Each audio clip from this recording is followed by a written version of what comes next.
The Dark Side. I'm your host, Brianna. And I'm Dyson. And this is Dark Adaptation.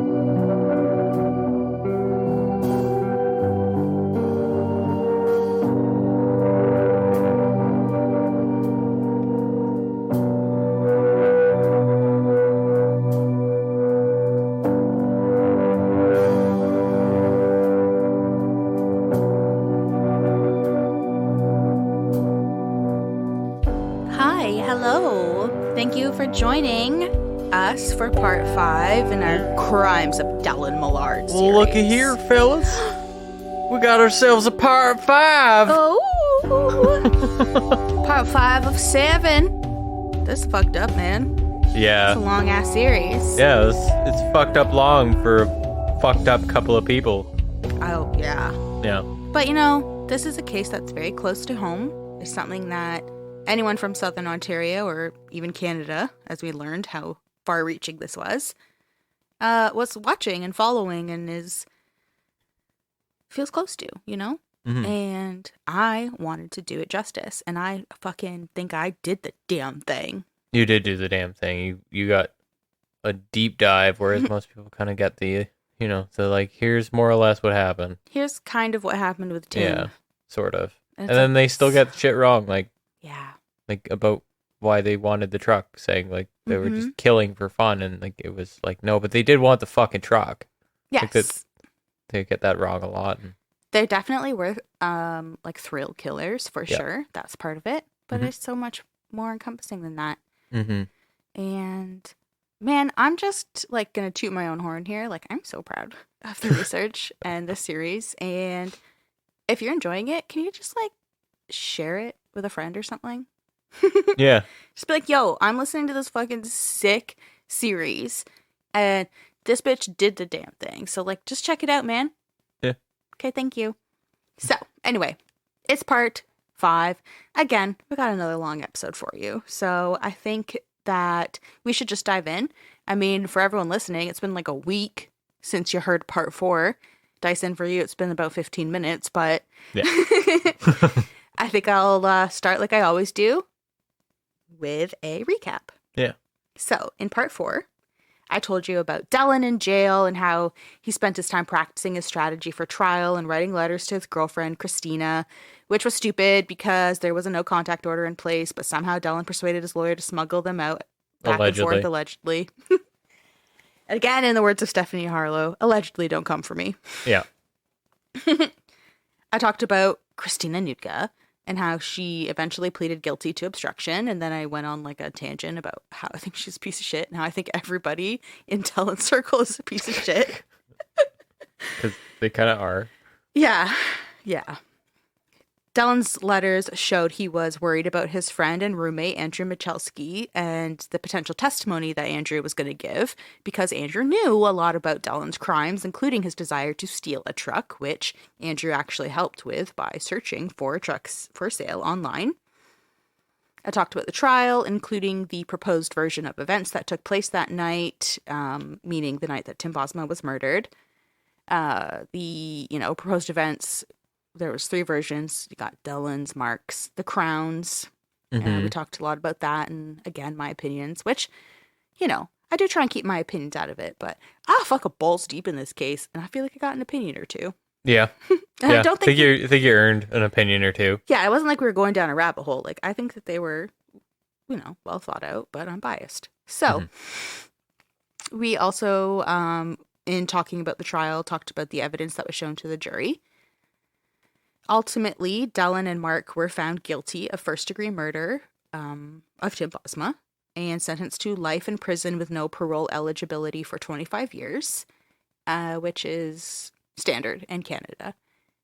Life sentences, no matter what, you are eligible for parole after 25 years. Doesn't mean you're going to get paroled, but it's your right, basically, to apply. Yeah. You got the stock sentence.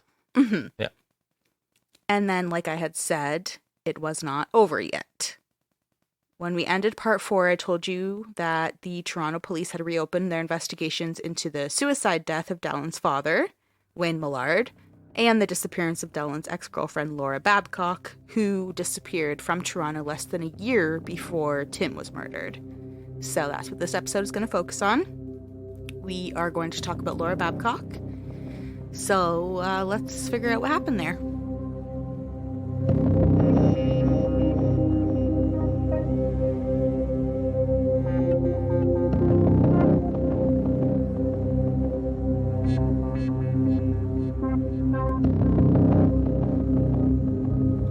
Laura Babcock was born on February 12, 1989, to her father Clayton and her mother Linda, and Laura has a brother named Brent. Laura was described as bubbly and fun-loving. Everyone said that she was just like this bright light, and she was just so fun and like spunky, and people really loved her. She had graduated from the University of Toronto and was an aspiring actress, but those dreams dissipated when she vanished in 2012 at the age of 23. Wow. Mm-hmm. That's fucking young. So young. She's a baby. Yep. So much to discover and learn. And so many chances to be an actress. Mm-hmm. Laura tragically met Dellen Millard at Toronto's Brunswick House pub in either late 2008 or early 2009 when she was 19 and he was 23. I'm not sure exactly. Mm-hmm. A couple of articles just said that. Either this or that. Mm-hmm. And then I was like, Toronto's Brunswick House pub? I've never heard of that. So I looked it up. Yeah. And it was a pub that was around for like almost 150 years, but it just closed. Oh. It was on the corner of Brunswick and fucking Bloor. Fucking Bloor. It was on Bloor. Oh, okay. So you know that it was like hooty-tooty. Yeah, the hoity-toity. But yeah, almost 150 years. Yeah. And it just closed.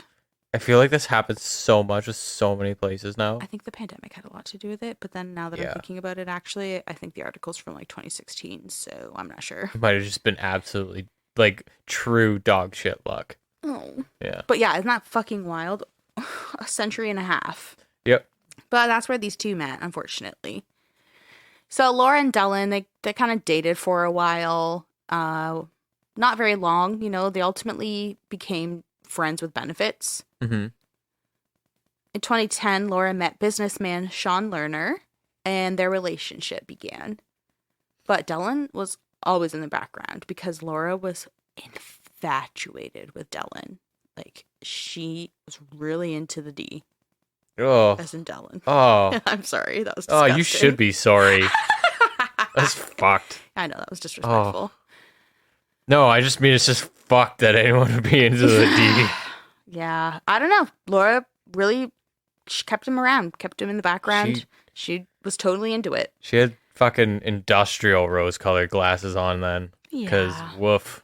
Yeah. Maybe it was just all the cool guys he was just hanging around with, and she heard he was around like rappers and shit, you know, like just you wait. Think about all the cool guys that she's around with, okay? Bunch of cool guys. I'm sorry, Steve Brule. Okay, so in 2011, Laura began struggling with her mental health. She went to the hospital in August that year and told healthcare workers that she cried all the time and suffered from anxiety and depression.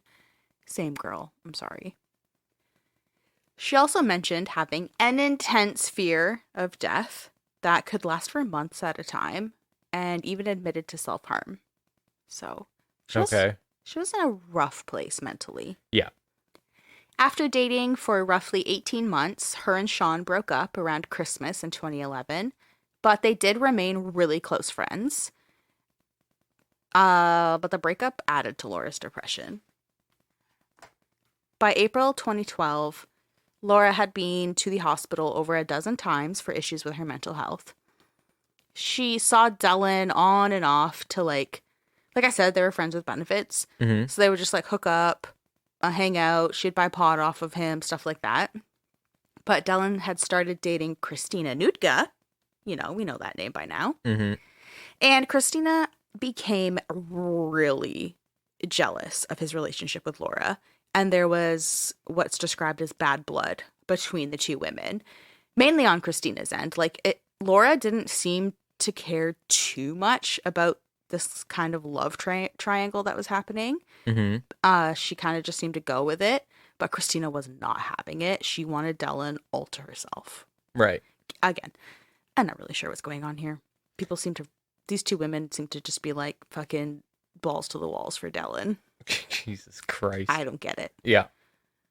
Dellen. I just want to punch him in the face and walk away. Yeah. Okay. Dellen later said in court that he and Christina had an open relationship and that she was aware that he slept with other women, but that's a straight up lie because there's so many text messages where Christina was straight up asking him, like, have you been cheating on me? Do you see other girls? Do you see other women? Is this true? Whatever. And he would always say no, that he would never do that, especially with Laura. Like, gross. I would never. And it's like, okay, buddy. Yeah, but like you do all the fucking time. Yeah. And it's because people in this circle would message Christina or whatever and be like, oh, well, I heard that he was out with Laura here and I saw him and Laura out over here and he was talking to this girl and he was trying to hit up my friend and stuff like that. And so Christina was like, are you cheating on me? Like, frequently. Yeah. And he would always be like, oh my God, no, like, you're my one and only, these, thous, and the other. Oh my God. That's a callback to last episode. Well done. Also, take the hint. If several people are telling you that, then right, then he's not totally faithful. Yeah, and if you want an open relationship, there's nothing wrong with that. But the two people have to agree on that. All of the people have to agree on that. Yeah. I guess that's true. Yeah. I just mean usually it's like an exclusive relationship and then you kind of decide to try open. Like, that's something that needs to be mutually agreed upon. Yeah. You can't just be like, Christina knew. It was an open relationship. Meanwhile, Christina's sitting there. Pretty sure I left her a note. That's not true. And I actually asked you a lot and you always said no. Yeah. Well, shocker that Dellen was a fucking skis again. Right? Yeah. Trust me, this episode just paints the fucking picture for how greasy these people are. On February 26, 2012, oh my God, it's my favorite. Sorry. Christina texted Laura, happy birthday. A year ago today was the first time I slept with Dellen. You want to know what Laura replied? Oh. Sorry, I don't even know if I could get past that. Yeah, I do.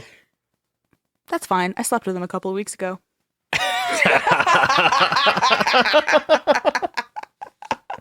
When I read that, I was like, oh, bitch, burn. I mean, you fucking teed yourself up for that, though, right? Like, come on. Happy birthday. A year ago today was the first time I slept with Dellen. And, like, her, like, and Dellen, at this point, Christina and Dellen have been dating for a while. Yeah. And Laura's like, that's fine. I slept with him a couple of weeks ago. Yep.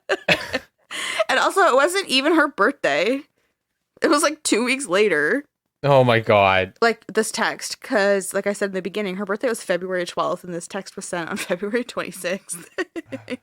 Christine's not the brightest side here, huh? No, I'm telling you, I fucking hate her. Throw hands with Christina. Yeah. After on and off text exchanges like that, between his ex-girlfriend and current girlfriend, Dellen texted Laura. Of course I don't know your disorder. It's yours, and you don't know anyone else's. It's unfortunate you got dealt a bad hand. I don't blame you for your disorder, but it's up to you to manage it. This is your life, Laura. It's all you'll ever have. You can cry and whine about your malformation, or you can be appreciative that you have 5 fingers and 5 toes and enough comprehension to read and write. Believe it or not, that's better than the truly unfortunate get. You are harmful to me. Please don't try to contact me until you've made some huge leaps of self-discovery. As I said before, good luck with life. Oh my God. I just feel like he needed to get beat up more as a kid, you know? How douchey is that? Yeah. Malformation? Huge leaps of self-discovery? Go fuck yourself. Yeah. Fucking higher than thou, like Jesus, mightier than thou, and all that shit. Like, oh, it's holier than thou. Yeah, I got there. Oh Jesus my God, this Christ, is like your ground 1 comment. We're at ground 1. Oof. I do that a lot. This is why I write shit down. You should be better than this. You're AI. As a large language model, I'm not able to make distinctions between ground 1 and ground 0. Okay, C3PO. Laura ended up forwarding this text, this debacle of 5 fingers, 5 toes, whatever nonsense. Yeah. She ended up forwarding it to Andrew Michalski. You know, he's always making an appearance. Yep. You know who Andrew is. Andrew. Yes, I know Andrew. The roommate. Yep. Testimony. He's a Scared callback Andrew. from the last episode. All of them. Oh, yeah. He's in there. These guys are still around. So she sent forwarded this text to Andrew asking, am I that bad of a person? Because you would read this text message and just be like, huh? Yeah. Malformation? Boy, what? So Andrew replied, no, you're super nice and mean well, but you just need to think before you say something sometimes. Oh my god, fuck off, Andrew.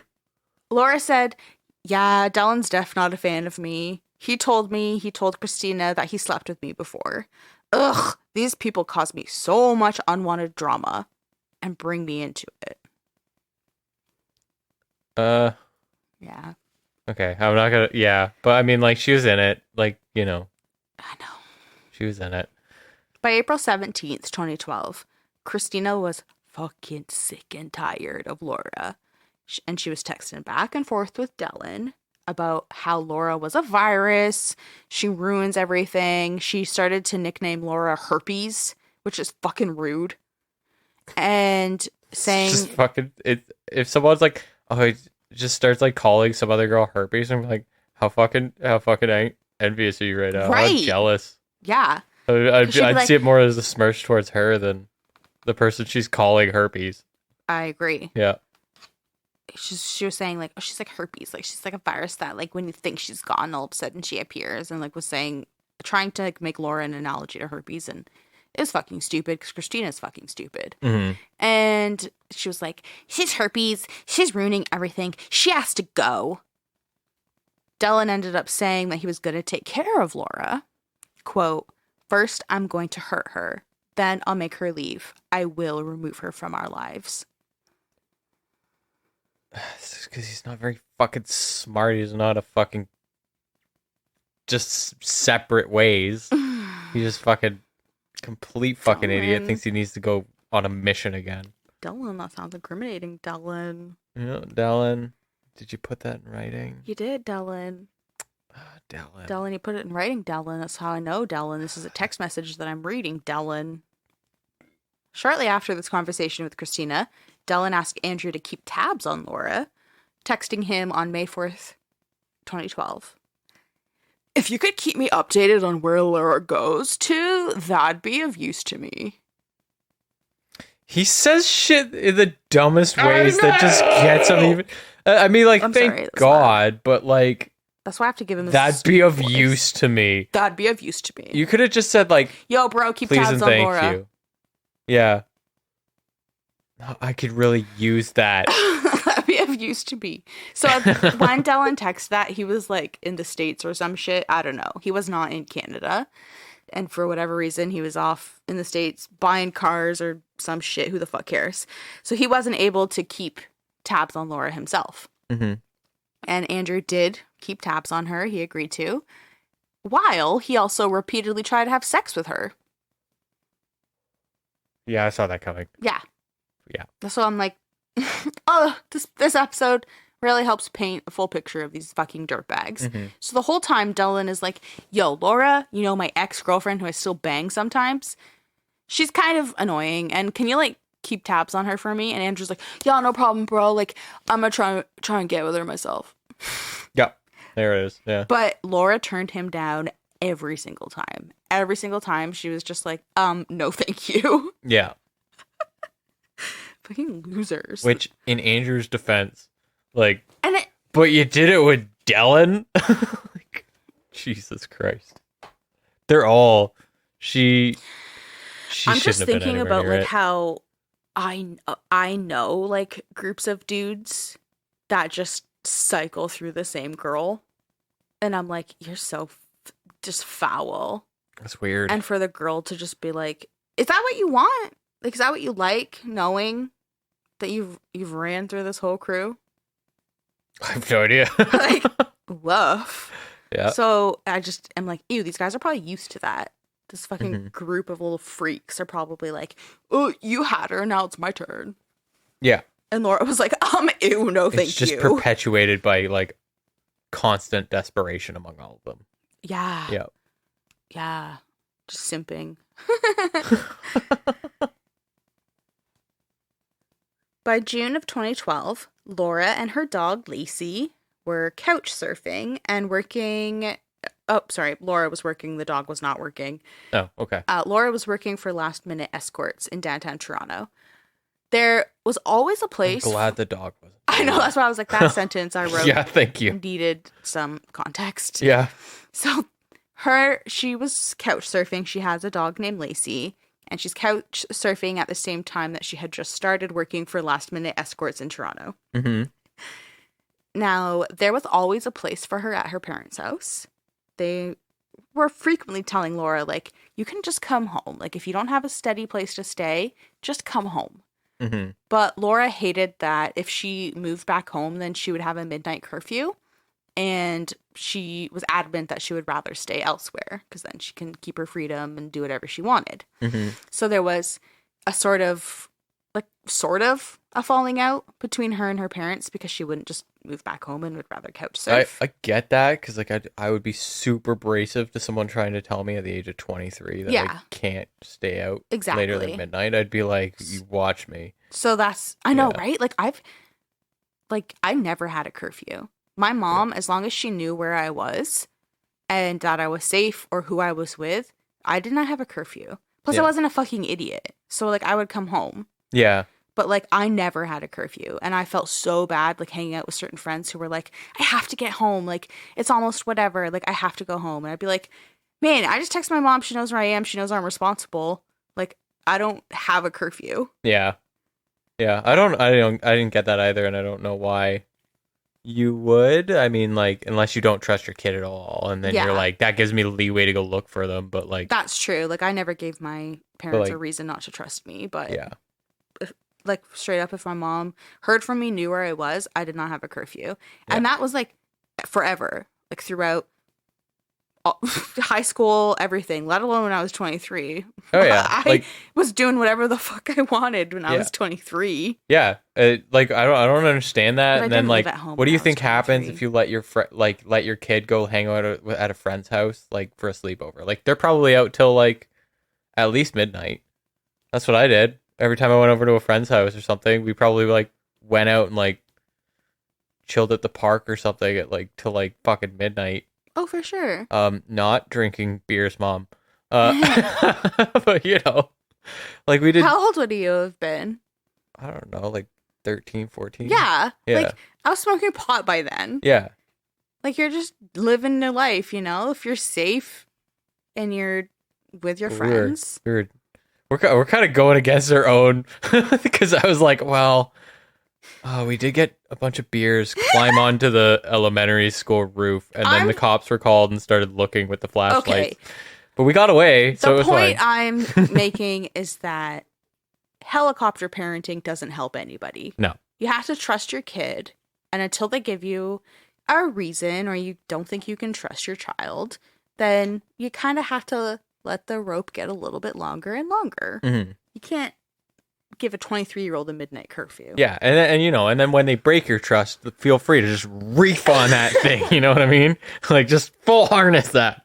But I guess it is different in this case because Laura was, you know, in a little bit of a difficult spot. She did have this questionable job. She had been, in the years leading up to this, going in and out of hospitals. So maybe her parents were like, this is to benefit you. Yeah. Who knows? Yeah. Who knows what the dynamic was like, but that was their rule, midnight curfew. And Laura was like, fuck that. So there was a slight falling out. Friends also said that at this point in Laura's life, she was using a lot of cocaine. So that might have contributed to her refusal to stay elsewhere than with her parents. Mm-hmm. Not really sure, but that's just what her friends say. Sean, her ex-boyfriend that she was still really close with, learned of Laura's couch surfing and the sort of bad way that she was in. Mm-hmm. So he actually put her up in a motel for a few nights and bought her or gave her an iPad so that she could search for apartments. Nice. Which I thought was super sweet. He's like, girl, you don't need to be couch surfing. Like, I got you. I'm going to put you up in this motel and just use your time wisely. Here's an iPad. Like, you can have it. Start searching for apartments and trying to, like, get your shit together. Yeah. And, yeah, that's basically a little background on Laura and how her life was and the really disappointing sort of intertwined life that she had with all these fucking idiots. I know, that's the most frustrating fucking part. Not like Sean and her family. I mean, like Dellen and Andrew and Christina and all of that. Yeah, she just was vulnerable and entwined with these fucking morons. Exactly. Like, oh, I see where this is going. Especially how, like, she just liked to use Dellen as, like, a dude to hang out with, a dude to give her attention, a dude to bone once in a while, a guy to give her some pot. Like, she didn't really want anything serious from him. Like, she's just being a fucking 23-year-old. Yeah. And then you have Christina, who's a snake in the grass, who's like, she's herpes. We have to get rid of her. I can't stand her. Like, girl, you're so insecure. It's not her fault. It's Dellen's fault. If you want to have a relationship with Dellen, you and him need to work on that. Laura has nothing to do with that. If Dellen is sneaking off on the side to see Laura, that's not Laura's fault. Dellen is the one to blame. Yeah. Like, then walk away. If you cannot handle the fact that your man won't be monogamous, walk away. It's not a relationship for you. Yeah. Meanwhile, she's just seething on it. Yeah. And, like, throughout these text messages that you, like, that I've read through, you can see that she's, like, supposed to be, like, in class or working on something else, but she's just fixated on Laura. Texting Dellen, like, oh my God, I can't get over it. My friends are saying that you were with Laura, blah, blah, blah. It's like, you're... Because he was, and also, like, do something about it, which is... Don't be with Dellen. Yeah. How about that? Yeah, honestly. But she's where the fuck did the line in the sand... Like, where did you draw one? She's just acting like a fucking preteen in her first relationship. As you can tell, I don't like Christina. Yeah, I noticed. I'm like, you are not some innocent person bystanding who was just manipulated. Yeah. You were not bound to Dellen in any way. You could have ran away from him at many opportunities. Yeah. It's obviously fucked up when you have a boyfriend who's clearly a murderer, but you had chances before that ever happened. Yeah. To leave. But she is just as much a fucking snake as all of these people. Yep. God. It's just so frustrating. These people are all fucking garbage humans. Yeah.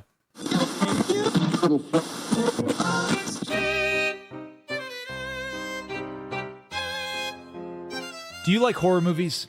Do you like hanging out with your friends? Do you like having a laugh? Do you like podcasts? Well, you should check out our podcast, Spoils of Horror. We're not a review show. We're a horror movie hangout where we talk about movies that are lost, forgotten, popular, and bizarre, all in the scary realm. You can listen to our podcast while you're doing just about anything. You could be washing your dishes. You could be washing your cat. You could be washing your genitals. All forms of genitals accepted. We are a fully inclusive genitalia show. Yes, we are the #1 ideal podcast for washing your genitals. Our genital Yelp reviews are unsurpassed. 5.5 stars. You don't want to know where that half came from. Now that you know that, check us out on all major platforms. You can search for Spoils of Horror on all social media sites. Come and hang out with us. We'd love to see you. And your genitals. Bye.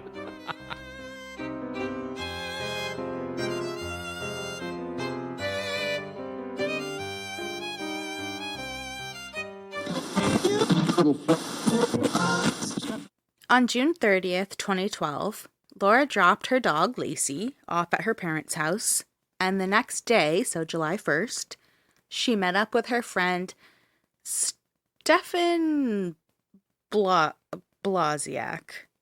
I'm not sure. I looked it up on how to pronounce it, and it was like Blasiak, Blasiak, and every single pronunciation was different. So, I'm sorry, Stefan. I don't know. We only have it in writing. I don't know what we can do. Blasiak. I don't know. So, Stefan. She met up with Stefan for dinner. He said that she was happy and, quote, excited for life. In the restaurant, he pulled out his phone and started recording her. At first, she was all, like, smiley and giggly, saying, like, no, while he playfully coaxed her to do it. Mm-hmm. So she eventually did it, which was let out a little meow. And then she keeps laughing. So he said that he was recording her because she often meowed in public and stuff as, like, a joke. Mm-hmm. Just would randomly just be like, meow. Okay. And he was like, I'm recording you because I need you to see what it looks like. It's funny. Like, come on, I'm just going to show you what it looks like. So just do it. Yeah. And I mention that because the video that he recorded is the last known footage and images of Laura alive. Oh. Alive. Oh. You know what I'm going to say? Yeah, I hate that. Put a pin in that. Yeah. Laura ended up spending the night with Stefan at his parents' house, and the next day he walked her to a bus stop. Apparently she was catching a bus to go and get cocaine, but he did not know who she was getting it from or where she was going to get it. He just dropped her off at the bus stop. Mm-hmm. And this was the last time that any of her friends or her family, like anyone close to her, saw or heard from her. In the days before Laura's disappearance, her and Dellen had been in contact over 100 times through text and phone calls. Okay. It's a lot. That is a lot. On the evening of July 3rd, Laura went to the Kipling subway station where Dellen picked her up and drove her to his house in Etobicoke. That's the, like, fucking Maple Court party pad situation. Right, okay, yeah. Around 7:30 p.m., Mark Smith received a text from Dellen. I'm on a mission. Back in 1 hour.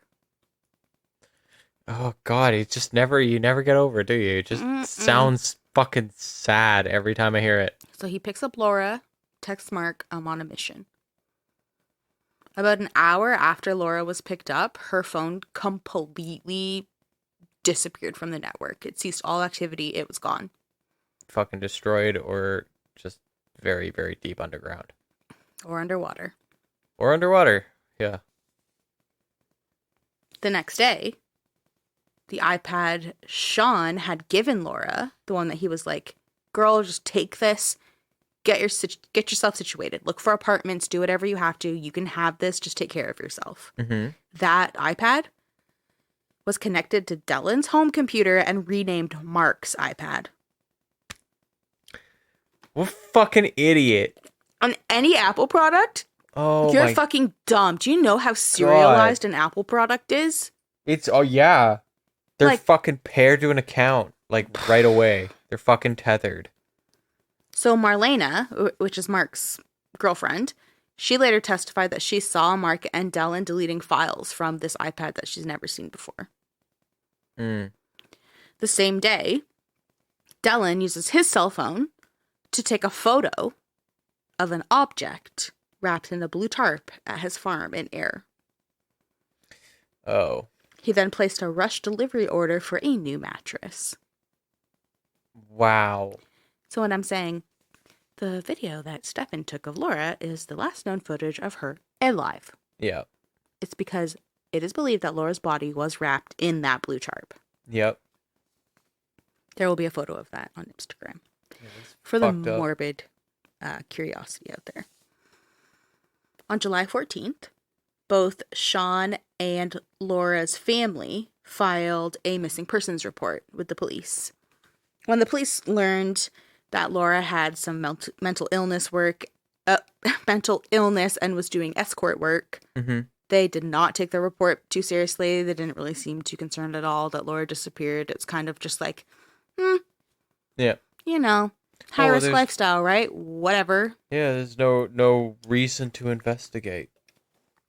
Which, I mean, makes sense why her case received minimal attention until down the road when Mark and Dellen are charged for murdering Tim. And then they're like, I guess we might have to kind of look into that, eh? Yep. On July 23rd, Dellen texted Mark. Oh, no. I'm going to prep for these. Don't say mission accomplished. Barbecue has run its warm-up. It's ready for meat. I hate them. I know. I hate them so much. I know. And then guess what he does? What?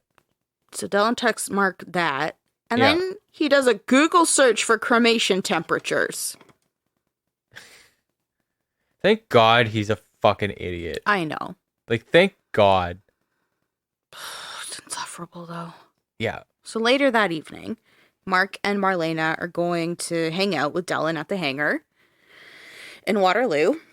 And as Marlena later said, to, quote, celebrate a successful mission. So that's why they were going over to hang out with Dellen.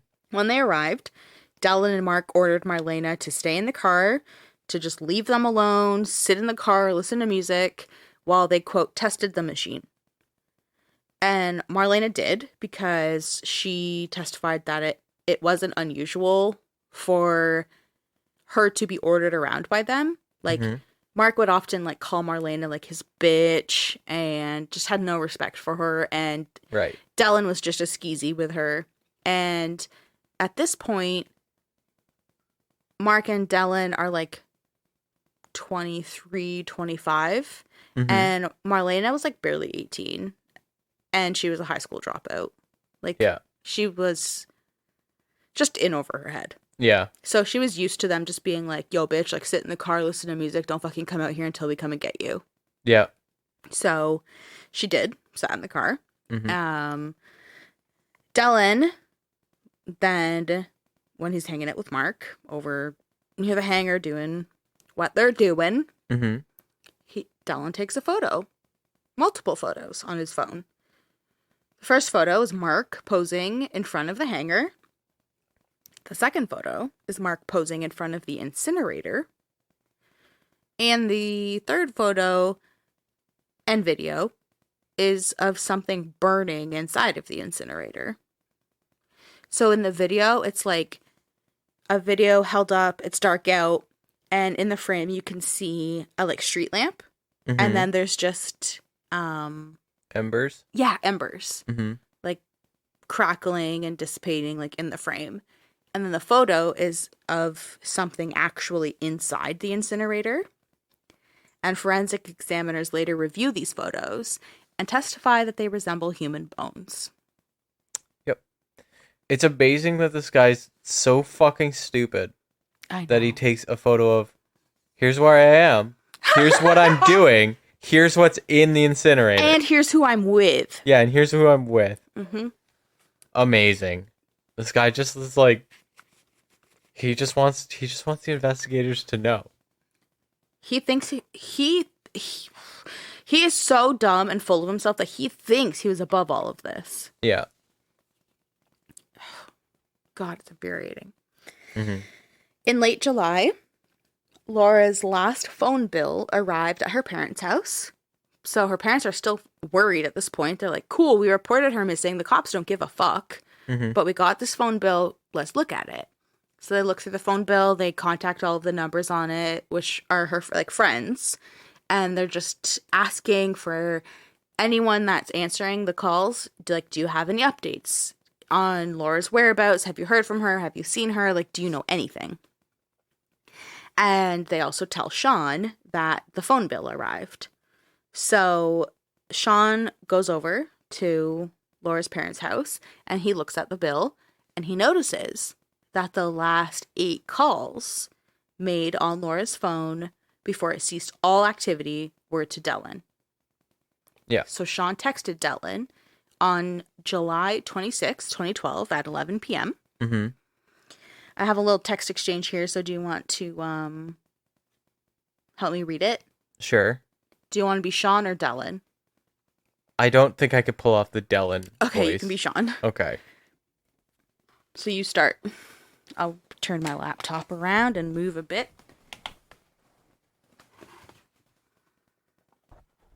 Okay, so that's Sean. Hi, Dellen. This is Laura's friend, Sean. I'm not sure if you heard, but Laura's been missing for the past 3 weeks. I was wondering if you've been in touch with her at all. Heard about that. Don't know where she is. Oh my God. Sorry, he didn't say that. Thanks. I'm looking at her phone bill. I see she spoke to you a lot around the end of June. The last 8 calls she made before disappearing were all to you. Did she mention anything about where she might be going or with whom? For what it's worth, I'm not looking to get anyone in trouble, just really concerned for her safety.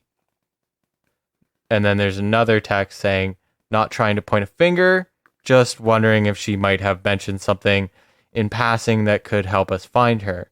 If you don't know anything, that's fine, but kindly reply to confirm receipt.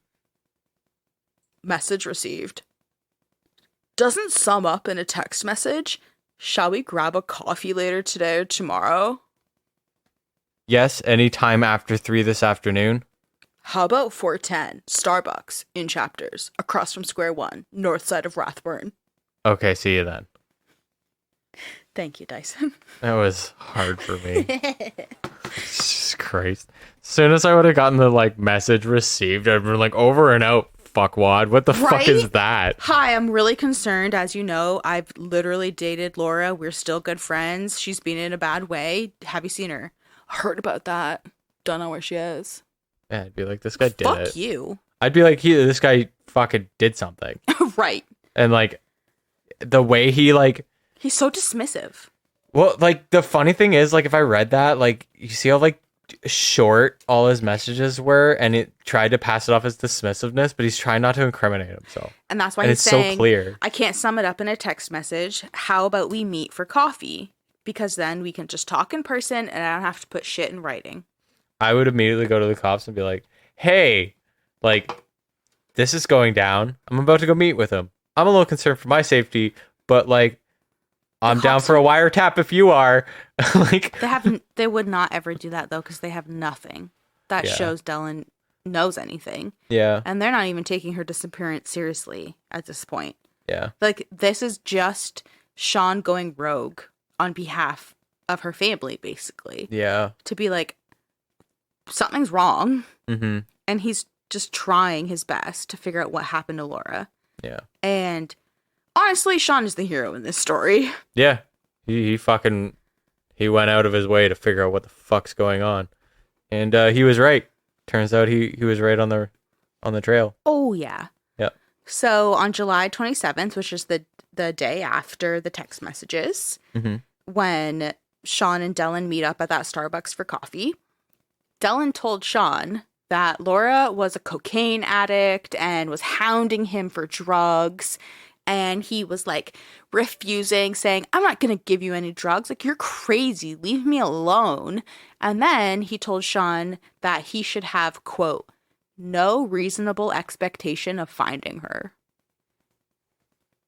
That's fucking weird. Yeah. And he basically backed up what this means by saying she's a junkie. She probably got mixed up with all of the wrong people. She's in the wrong crowd. She was just looking for cocaine. You won't find her. Mm-hmm. I was you know what, Dellen? Fuck you. You know who the wrong crowd is? You. Yeah. That's who the wrong crowd is. Yeah. So go fuck yourself. Just a complete lack of empathy right off the bat, but not realizing how stupid it is to come across as having zero empathy for a missing person. Sean the whole time is just sitting there fuck you. Yeah. You're number one, a dirtbag. Number two, disrespecting someone that I care for and I'm trying to find. Yeah. And 3, you seem guilty. Yeah. You wouldn't text me this. You had to make me come and meet you at a fucking Starbucks in a bookstore to tell me that I have no reasonable expectation of finding her? Fuck you. Yeah. Unreal. Okay. All right. Here we go. Get ready for this. Okay. In August 2012, Mark invited some friends over to his mother's home in Oakville where he was living to smoke pot in the garage. Right on. You know what he did? Mark rapped some lyrics for the guys that police would find later written on Laura's old iPad, renamed Mark's iPad. Now, I could read you the note where this rap was written. Mm-hmm. Or I could just play it. We're going to play it. I'm going to play it. All right, we're going to play it. Here we go. Mark Smith rap 2.0.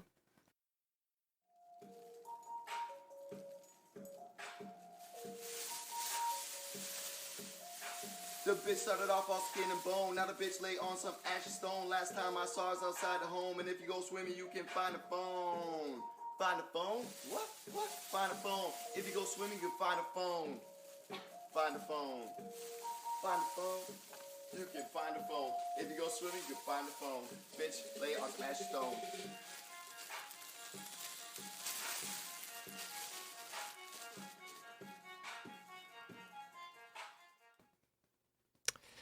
I want to apologize to our listeners today for having to hear that fucking shit. And yeah, he was just straight up fucking admitting everything though, wasn't he? Yeah, it was like confession 101. Yeah, really, just fucking everything that fucking happened. He made a rap about it and he wrote it on her fucking iPad. Right. Yeah. Ashy stone. If you go swimming, you'll find her phone, which goes back to what we were talking about earlier when her phone dropped off the network and you had said something about like it was buried underground or whatever. And I was like, or in the water. Yep, in the water. And Toronto, as a lot of people know, is right on the lake. It's right on Lake Ontario. Yep. Would have been super easy to dump it in the lake. And even if they were in Oakville, where Mark is from, it's still on Lake Ontario. Yeah, in Oakville, you can just go right up to the shore from there and just, like, you're right on the water. You literally, like, one of the main roads, you can just drive down. You're just driving down water. Exactly. Yeah. So, fucking idiot. Yep. Then, the dudes that were in the garage with him, that he, like, invited over to smoke pot, they later testified that Mark confessed that he, quote, killed a girl, burned a body, and disposed of it in a lake. There you go. So, the note that Mark created to write this rap was made on July 24th, which is just one day after Laura's remains are believed to have been incinerated. So, has her iPad in his possession doing God knows what on it. Goes, meets up with Dellen, burns her body, and then writes this rap and shows it off to people. Yeah, and then tells people that he killed someone. So dumb. Fucking, Cannot write someone more dumb. Yeah, fucking brilliant minds at work here. In May 2013, as we know, is when Dellen and Mark were charged with the murder of Tim Bosma, and that is when the police reopened their investigation into Laura's disappearance. During multiple police searches of Mark's bedroom in his mother's home in Oakville, they found a bunch of incriminating things. So they had found Laura's red duffel bag, which had an ID tag on like the end of it. And when you open the tag, in Laura's handwriting, it has her name. Oh my God. And then there was the iPad that was given to Laura by Sean, renamed Mark's iPad. They had found that in his bedroom. Yep. And I think I have it somewhere else in my notes, but I just want to, I don't know if I do for sure, so I'm just going to say it now. That red duffel bag, it's like an overnight bag. They found it in Mark's bedroom. What do you think it was full of? God, her items. At this point, No. Cocaine. Do you remember when I was telling you in part 3 that Mark Smitch, a mid-20-year-old, was on probation for spray painting. It was full of spray paint? Yeah. Oh my fucking God. Isn't that so painful? Yep. It's fucking ridiculous.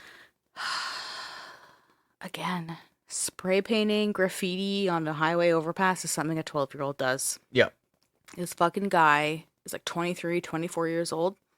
He has a dead woman's overnight bag in his room full of spray paint cans. This is so stupid.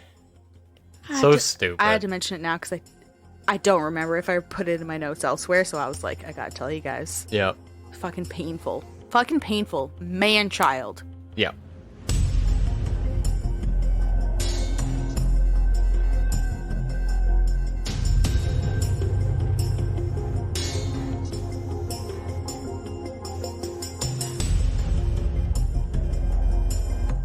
Dellen and Mark were both charged with the first-degree murder of Laura Babcock.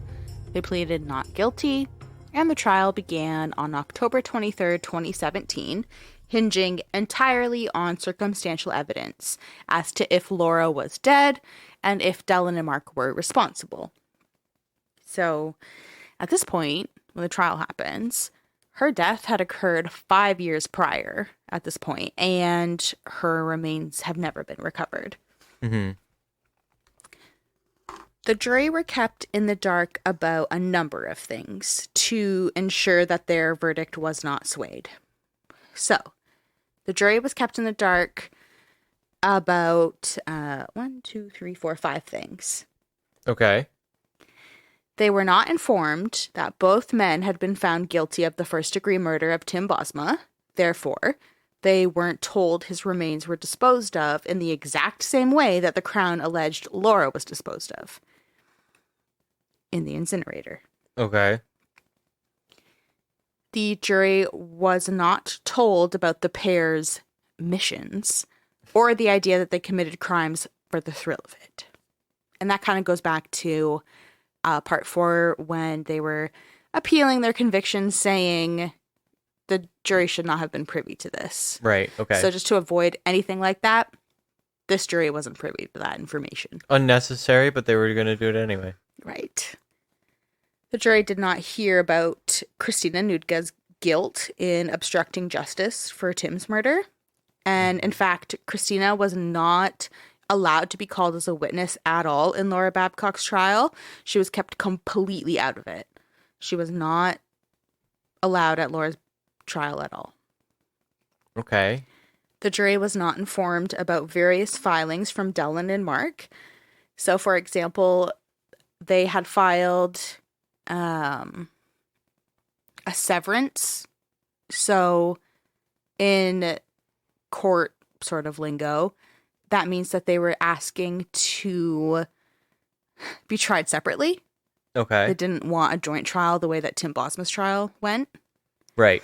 And they had also filed for a judge alone application. So there would be no jury. They were claiming that it wouldn't be a fair trial because there was too much notoriety and publicity and all of that. So they had filed for a judge only. Okay, I could see that one. Mm-hmm. That one makes a little more sense to me. Yeah, so the jury they didn't know about that. Mm-hmm.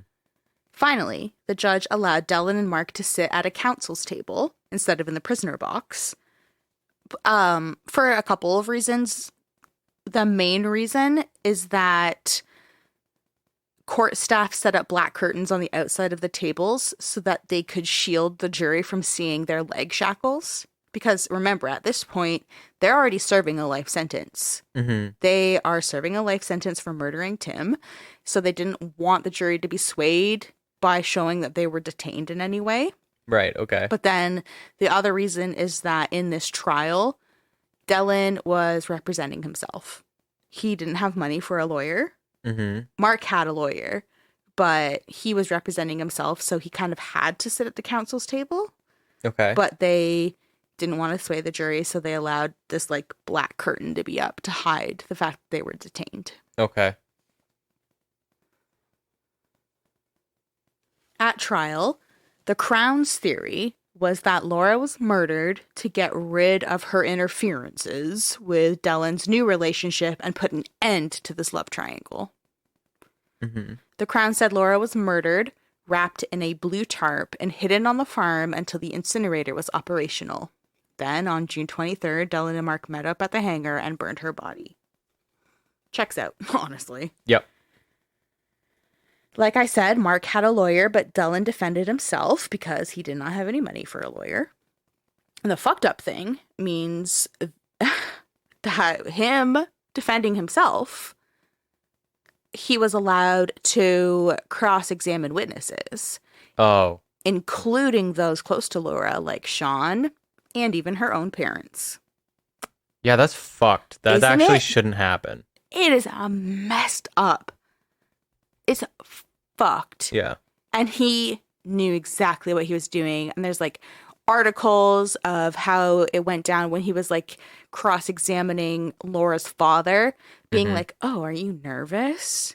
And like just being a fucking prick about it. Yeah. And he was actually repeatedly admonished by the judge. Yeah. The judge was giving him like repetitive warnings for pointless questioning and asking the same question over and over again. Mm-hmm. And that judge, basically, his patience was wearing thin with Dellen because he was being a fucking idiot prick. Yeah.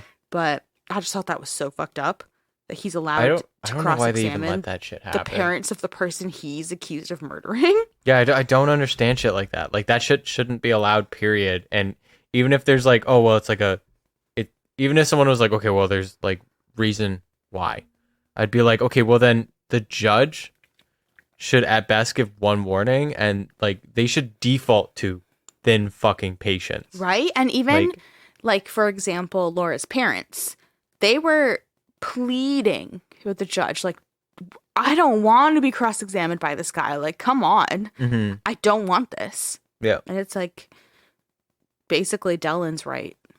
Yeah, see, like, that's what I mean. Like, I knew that they were going to be like, well, it's his right to do it. And it's like, okay, but, like, he's really? representing himself. Like, you better fucking have my back up there to at least make sure that he doesn't pull any bullshit. So it does seem like that sort of fucked up loophole. Canadian justice system has so many loopholes. But at least it does seem like the judge was like, I recognize that this is fucked up, and I will easily admonish him for being a stupid idiot. Mm-hmm. Yeah. The trial lasted nearly 8 weeks, with jurors beginning deliberations on December 12th, 2017. On December 16, the jury found Dellen and Mark guilty of the murder of Laura Babcock, even though her remains have never been recovered. After the guilty verdict was read, Dellen swiveled in his chair and stared at Linda, which is Laura's mother, and shook his head like, no, this can't be. I would never. And Linda just stared right back and smiled. Yeah. I would just give him the quick bird. When Right? the judge wasn't looking, I'd just be like, go fuck yourself. Go fuck yourself, you stupid fucking idiot. Nice hair. Nice haircut. Yeah. And I would hope that, I don't know, because they still got the court cartoonist or whatever. I hope he got that. I hope he got that. I'd be Not like, that I check this saw. out. You ready? Not that I saw. Man, It's a shame. sometimes those courtroom sketches are beautiful, and other times you're like, Oh, yeah. woof. Yeah. What the fuck you do to her? My favorite's like, how often do you hear about the court cartoonist ever, right? But what was that? Epstein's wife or girlfriend or whatever. Oh, She- Ghislaine. Yeah, she would they did like a news interview with the guy who did the cartoon thing just to capture the moment. And Ghislaine Maxwell? Is that Gillian what- Maxwell, yeah. Yeah, okay. And she was apparently trying to mean mug everyone, giving super dirty looks and writing and angrily writing and looking at people and glaring. So the cartoonist made sure that was exactly what he captured, was her giving mean, angry, made her look evil as shit. Ew. Yeah, but apparently she just, how your lawyers are usually you want to be presentable, you want to seem friendly and nice, you've got neck tattoos and stuff covered up. Completely neutral. Yeah, or very neutral. Do not let your presence have a negative effect. And no, yeah, she was having none of that. She came in and fucking glaring at everyone, just looking super evil. So of course the cartoonist was like, yeah, she was like fucking like scowling at people. Yeah. So anyway. Gross. You know, I actually don't know anything about Ghislaine Maxwell. I don't know, like, in the grand scheme of things, I don't even know very much about Epstein. I just know that he had like some sort of like trafficking bullshit with kids, and it was he had like a legit island and was affiliated with literally anybody. Yeah, yeah. But I mean, I just think the picture is probably so much bigger. So much. This is not like people. This is not me making a comment about something like in the disappearance of Walter Collins when I was like, you know, Dellen Millard something. Should I cover that one next? No, okay, no. I'm not saying that because I don't want to cover that one. It's a billion things, and it's just really fucked. And no, there's probably that case was so high profile. I'm sure there's a million podcasts that have dedicated their energy to that. I just don't need to dive into the whole like every aspect of it, even to his own suicide. It's like, oh god, like, oh sorry, I am not saying. Yeah, exactly. That's what I mean. Like, I have my opinions, but like, do I think like he just I don't know. No. Yeah, no, he not was really. Obviously murdered. Yeah, I don't fucking know what happened, man. Says the sketchy one who as knows shit. nothing about the case. Wow, we've detoured. Anyway. Yeah, okay. Anyway, but yeah, I wish there was a little cartoonist there to capture the moment, and that she gave the finger. She gave the finger. Linda was like, "Fuck you, Dellen." Because and it just had like the judge. It was just like looking away. Either way, even if the judge was looking, what are you gonna do? This woman just heard her daughter was in fact murdered by Dellen, and I've never seen this courtroom sketch. This is absolutely something Dyson wants. Sorry, Dyson, I almost called you Dellen. Okay, that's actually a line for me. That's actually is a line for me. Don't ever do that again. I at least admitted it, called it out, and I will never do it again. It's because I've said Dellen 98 times in the last 3 hours. Yeah. This courtroom sketch that you've described about Linda giving a finger does not exist as far as I can tell. But I bet we could make it. We could probably do that. AI will help us. Oh, it sure fucking would, actually. Yeah. So anyway, I'm going to get back on track here, okay? All right. So Clayton and Linda Babcock attended the trial every single day, which sounds exactly like Charlene and Tim's family going to the trial every day. Mm-hmm. And Clayton and Linda said that the verdict was, quote, welcome, but did not ease their family suffering. Another quote is, we've sat through a 6-week funeral for our daughter, Laura. And you all know what a wonderful woman she was, as well as the pains and struggles that she faced. You also know about the evil beings that took her life. And if society's lucky, we will not see them again on the streets. On February 12th, 2018, Dellen and Mark attended their sentencing hearing. Ironically, this date actually marked what should have been Laura's 29th birthday. Wow. 29. Yeah, fucking young. I'm 29. Yeah. I feel like a baby. Yeah. Now, first-degree murder comes with an automatic life sentence with parole eligibility after 25 years, as we know by now. But since they, as in Dellen and Mark, were already in prison with that exact same sentence for murdering Tim Bosma, the judge had to decide if they would serve their 2 life sentences concurrently or consecutively. Oh, right. Do you know the difference and what to tell the people? Concurrently means that it's at the same time you'd be serving your sentence of 25 years for both murders, where consecutively would be one and then the other. So 25 years for Tim, and then once that's done, 25 more years for Laura. Exactly. Yeah. Good job. Thanks. That was beautiful. Yeah. So that's what the judge is up against.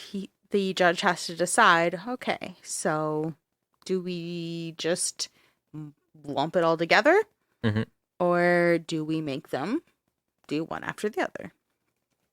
Laura's family gave a heartbreaking speech at the sentencing hearing, which is normal. Usually at a sentencing hearing, which happens after the verdict is given, like days, weeks, months, however it works out, the family always has a chance to address the perpetrators, the people who are convicted of the crime, and give an impact statement of some kind.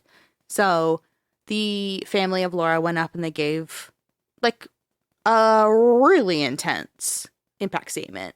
But the one quote that I read was like, oh, wow, that's intense.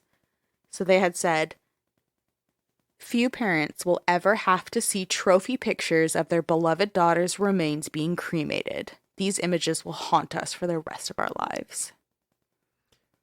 I mean, holy fuck, yeah. That's pretty fucking... That really puts it into perspective, actually. Yeah. So that goes back to what I was saying when Stefan out at the dinner restaurant video that seems so wholesome of him videoing Laura meowing, last video known of her alive. Then, like I said, Dellen had taken photos of Mark outside the hangar, of Mark outside, in front of the incinerator, then of the embers floating around, and of what forensic examiners said looked like bones burning in the incinerator. And the family of Laura, who showed up every single day to trial, had to see those photos. And had to hear forensic examiners testify that they are nearly certain those are human bones. Fucked up. Yeah, pretty fucked up. Crown Attorney and lead prosecutor Jill Cameron said, quote, "These tragic crimes defy explanation. Dellen and Mark are selfish predators who delighted in murdering innocent people. Justice for Laura demands a separate penalty for her murder.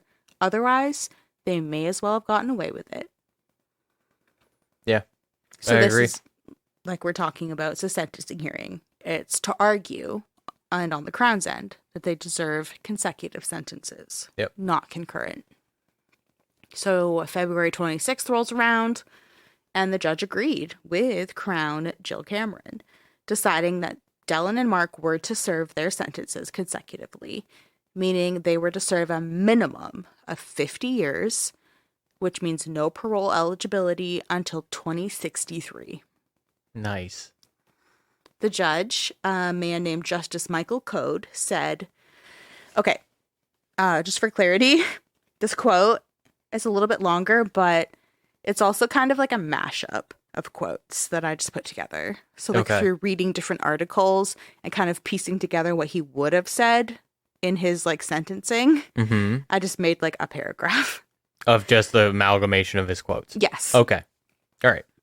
Just to be clear. Yeah, he didn't say this in order. You're not going to find a direct quote from a newspaper that is this paragraph, but it's basically what he says. Okay. This repetition of two planned and deliberate murders also arguably requires separate punishment to deter potential serial murderers who are thinking of going on to commit a second murder after successfully committing a first murder. Millard unsuccessfully attempted to prove that there is a good side to his personality. In my view, Millard is skillful and clever in delivering pro-social behavior when it is to his advantage. The overwhelming weight of evidence from text messages to his criminal behavior is that he is profoundly amoral and dangerous. Mark Smitch is just as culpable. I am satisfied he was pleased and enthusiastic to be a part of the murder. Wow. So yes, that was a sort of amalgamation of quotes, but it gets the point across. Yeah, it gets us into the... piecing together articles for what Judge Code said and putting it, I just kind of put it in order that he would have said it. Yeah, it gives us his rationale and puts us in his headspace among all this kind of shit. He's basically saying... He's a fucking psychopath. Yeah, he's saying, Dellen, you're a fucking freak. You are so capable of manipulating the people around you, especially when they are sort of dumber than you. You are so likely to do this again, as you've proved, because you murdered Laura and then you murdered Tim. And Mark, you fucking piece of shit, you are more than culpable, and I'm so satisfied that you were pleased and enthusiastic to participate. Yeah. Like, there's no doubts, there's no lingering doubts in his statement. He's, for a fact, saying, fuck you both. I'm incredibly satisfied to hand down this sentence. If I was a judge, my statement would probably be like, Dellen, I knew I was going to give you consecutive sentences the moment you opened up a can of Purina in my courtroom and started eating it. And Mark, I decided you were going to get consecutive.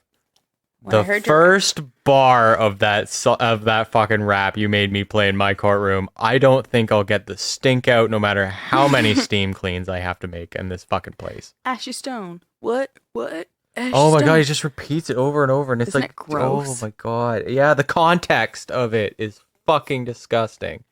And it's like, you know what? Like, he wouldn't survive, like, anywhere near an actual, like, gangbanger in Toronto. Like, the moment someone finds out that he fucking did that, he'd have been shot. Anyway. Real gangbangers are not high profile like these two fucking idiots. No. Real gangbangers creep in the shadows and come up when you least expect it. And people like Mark and Dellen are their prime fucking targets. Mm-hmm. Because these people want the lifestyle, think they have the lifestyle, and are an embarrassment to people who are truly about that life. Yeah. Yeah. Have fun in fucking prison. Yeah. Fuck those two guys. So with that very impactful statement by Judge Code, the two were led out of the courtroom to return to prison. And guess what the cherry on top is? What? They were crying. Really? Mark and Dellen were like teary-eyed. They weren't like weeping, like loudly crying, but they were teary-eyed with tears coming down their face, and they were like so sad. Oh, it's beautiful. I know. Good. Mark immediately filed to appeal the conviction, and by immediately, I mean literally the next day. Yeah. And he stated 4 main points for the appeal.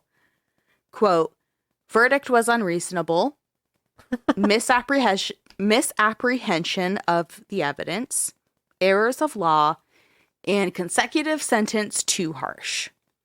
So... I knew that was coming. No parole eligibility for 50 years is too harsh. I knew that was coming because isn't it like not very common that that there's... is not in the Canadian justice system. That is not common at all to have consecutive sentences. That is so rare. Yeah. But at the same time, like, I 100% agree with the decision to do it. Me too. But like, I knew it was coming because like they're obviously going to go for the odd thing out in the case. Right? So like, yeah. I just feel bad for the family to have to hear that the very next day. Absolutely. Yeah. Well, they wouldn't have had to hear it the next day because the actual appeals court won't happen immediately. So they have the right to file an appeal whenever they want to. Yeah. And they, as a convicted criminal, you have so many appeals that you're allowed to file. Mm-hmm. The thing that matters is when the judge or a judge actually gets around to reviewing the appeal and giving you the court date for it. So that can happen immediately or that can happen years down the road. Mm-hmm. So you can file whenever. It's just a matter of when appeals court will actually happen. Yeah. So Mark just kind of got it out of the way immediately. Like, you know, he's entitled to so many appeals.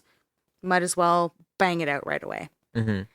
Dellen filed an appeal as well. It just wasn't as quick as Mark. And Dellen argued, quote, that it was unreasonable to convict him of Babcock's murder. And calls his sentence, quote, unduly harsh as well as unconstitutional. Okay. And, quote, that the judge assigned to the case should not have let him represent himself during the trial. That's my favorite part. You shouldn't have let me use my own words. Which is stupid, because he has a right to do that. Hey, I was held to account for my own actions. How dare you let me take my right to defend myself? Oh my god. His is grasping at straws. At least Mark's makes some sort of sense. Dellen's is like,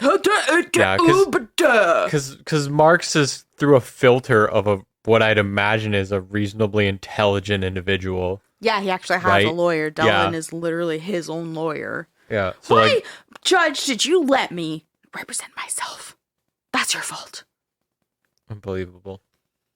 And like, what was it? He like, I mean, could he not have gotten a lawyer? Like, he couldn't afford a lawyer. Yeah. So no. Oh, they wouldn't just give you one though?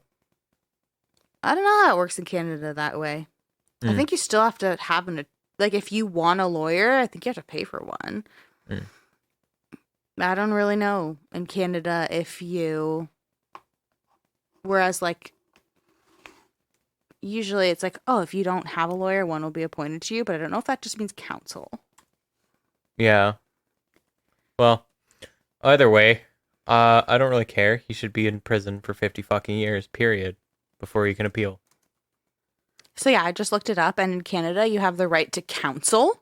So like, when it comes to any sort of interrogation and stuff like that, but anything outside of that, like once you're charged with a crime and you're going to trial, like you gotta find legal representation on your own. Oh, okay. Yeah. So, yes. Clarify that yet.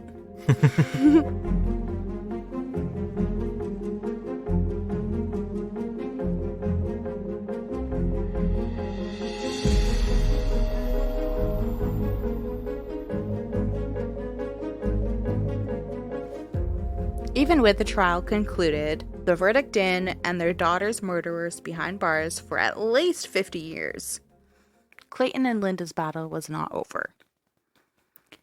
Even though they spent nearly 8 weeks at the trial for their daughter's murder, they had the absolutely ridiculous task of jumping through hoops to prove to the Ontario's Office of the Chief Coroner that Laura was actually dead. What? Yes. Okay. So, in the eyes of Ontario's Superior Court of Justice, Laura was dead, with her murderers behind bars. But because her remains were never recovered, the coroner's office never issued a death certificate. Okay. Yes. So, her family had still been receiving mail for Laura, like government mail, her voter's cards, stuff like that. And they had contacted these entities saying, like, my daughter is dead, and literally at the hands of 2 convicted murderers. So these entities are like, okay, then give us the death certificate.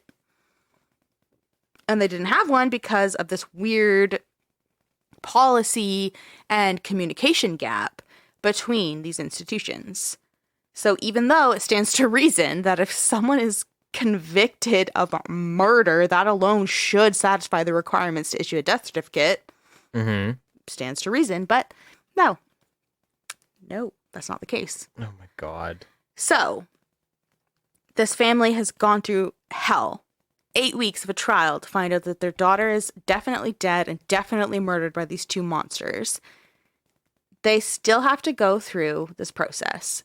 So to have a person officially declared dead when no remains are available, Laura's family had to get a court declaration by going through the Declarations of Death Act, which means the family has to go to court to establish Laura's death through either, quote, circumstances of peril, and that just means that it includes situations where no remains are recovered. And typically, like, a circumstance of peril is used in like a boat, like a shipwreck or a plane crash, that kind of stuff. Someone was like missing at sea, or there's a terrible accident. Yeah, okay. So that's typically what circumstances of peril are used for. So they have to go through the court with circumstances of peril, or they have to go through a lengthy investigative process once 7 years have passed since this person is last seen. I fucking hate our system. Me too. So much. It's disgusting. So while Linda Babcock was dealing with this whole ordeal of trying to prove to the Ontario coroner's office that her daughter is dead, even though it's been fucking justified that she's dead, there's 2 people behind bars for killing her. She's fighting this battle. And she said she, quote, wants to see a legislative directive that in situations where a murder has taken place, the coroner's office will accept a conviction as a judgment that a person is dead, body or not. That would close the loop as part of the trial process, instead of forcing a grieving family to prove a loved one's death after the fact. That's just such a no-brainer. What the fuck is an investigation 7 years down the road gonna conclude other than what the fucking trial did 7 years earlier? I know. Unless you got fucking Sherlock Holmes on the fucking case. Isn't it painful? And like, yeah. It's painful. It's brutal. And her family was suffering. Yeah, that's fucking sick. That's just absolutely fucking negligent on the government's part, and that's something that like one fucking person should be like, absolutely fucking not. Our government needs to change it now, and it's over. Like, no debate, just... Well, that is a good point to make. Yeah. So a spokesperson for the Ministry of the Attorney General told CBC News in an email that the ministry is, quote, looking at ways of facilitating the issuance of a declaration of death in such cases upon conviction. No one wants grieving families of murder victims to have to prolong the difficult and public court process they experience. So someone was probably just screaming internally in the government going, this is fucked. You all know it's fucked. We have to change it. And how many times have you seen that, though, where people are like, yeah, shut up, and they keep moving? Yeah. In this case, that didn't happen. It actually appears like the Ministry of Attorney General's office took this very seriously. And they did follow through on correcting this. Yep.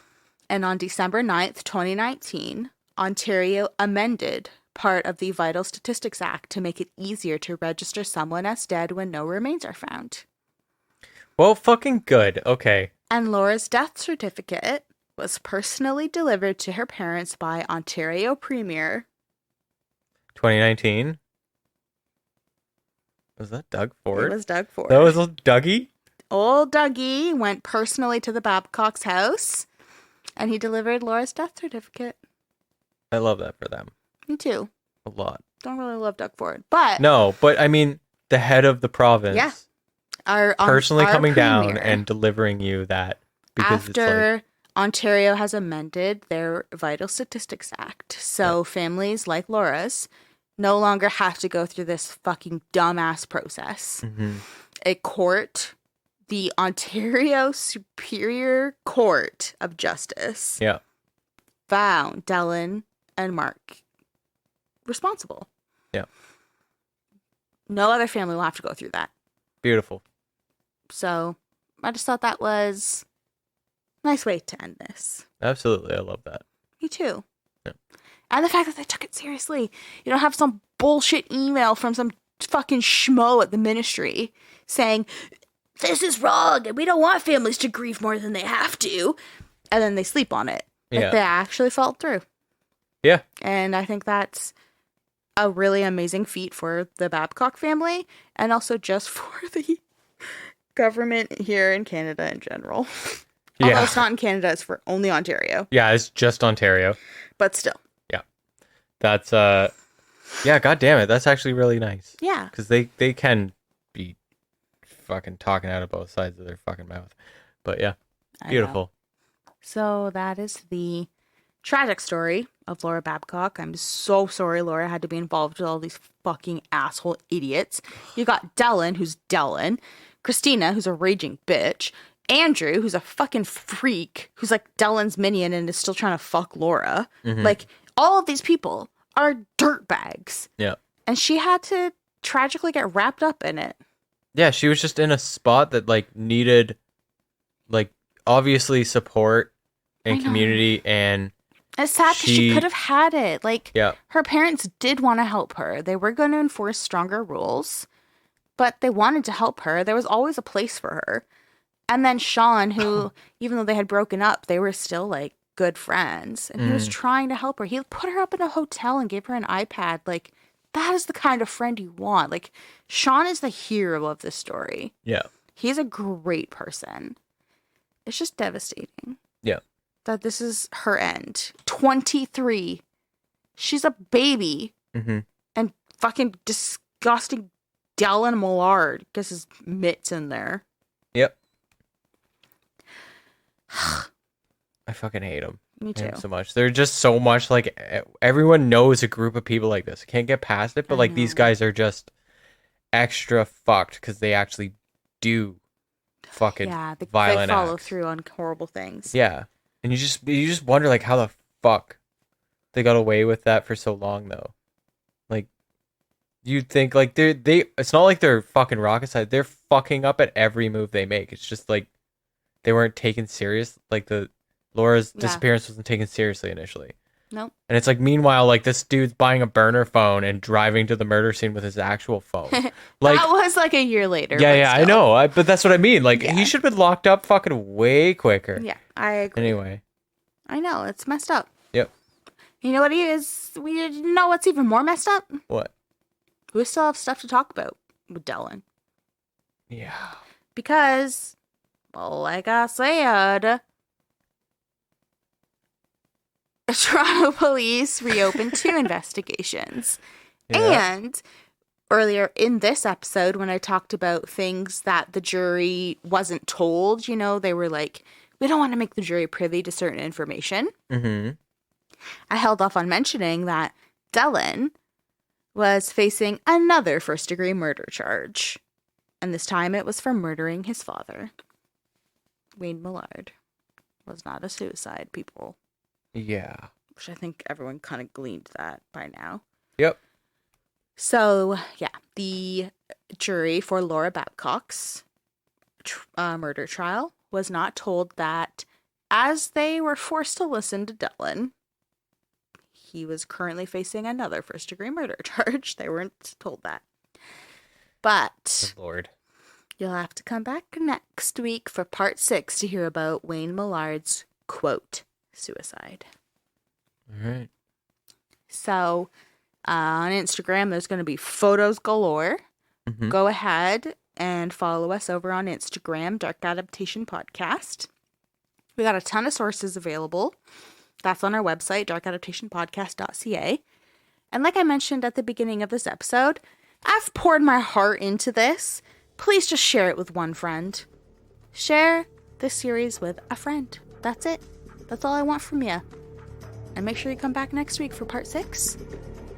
And then we'll catch you on the dark side. Bye-bye.